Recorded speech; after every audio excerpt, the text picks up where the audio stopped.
I think আমি এটা বিশ্বাস করি যে পর্তুগাল ভালো কিছু করবে যদি রোনালদোরে দলে না রাখে। এটা একদম বাস্তব কথা।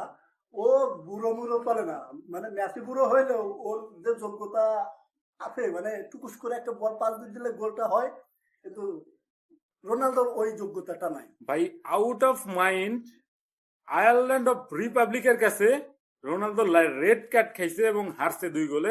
তারপরের ম্যাচেই রোনালদো বিহীন পর্তুগাল 9 গোল।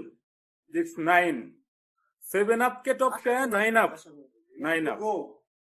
ভাই রোনালদো বিহীন পর্তুগাল ছিল এটা। তাইলে বলতো যে ও কত বড় একটা কোফা একটা প্লেয়ার। রোনালদোরে ছাড়া যদি 9টা গোল দেয় তাহলে রোনালদো দলে থাকলে হয়তো 9টা খাইতেও পারে। এটা বাস্তব কথা, এটা বাস্তব কথা, এটার কোনো ভুল নাই। 100% শিওর যে রোনালদো দলে থাকলে কম করে 9টা কথা বাদ দিলাম, 1 গোল হইলেও খেয়ে হেঁটে।